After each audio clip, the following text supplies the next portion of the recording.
Magandang hapon po sa lahat. Ang aking menu sa araw na ito is tofu na may mayonnaise. Nandito yung tofu ko. Oh. Ayan. Yung iba, yun, pinapray, inumpisan ko ng iprito. Ayan.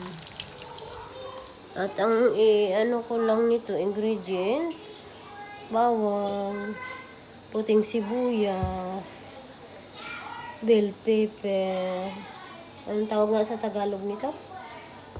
Tapos, mayonnaise and oyster sauce. Yun lang. Ulam na. Pero sa totoo lang, mas gusto ko yung tofu na may oyster sauce na may kangkong. Mas gusto ko yun. Nakaka-umay kasi yung mayonnaise. Pero mas gusto nila may mayonnaise.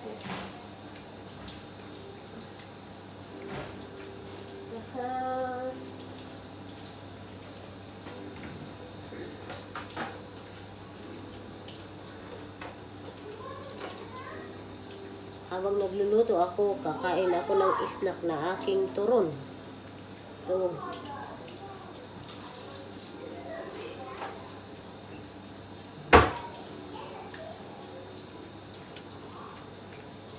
Kain tayo, masarap ito parisan sa kape.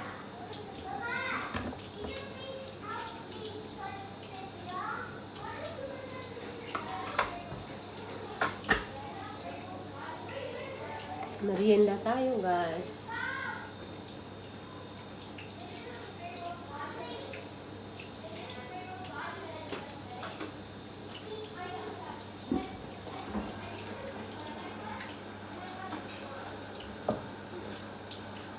Medyo nanghihina yung katawan ko. Gusto kong mahiga. Ang dami kong kailangan gawin. Bukas na lang ako hihiga dahil off ko bukas ng half day ng hapon. Baka pupunta ako ng doktor, magpa-check up.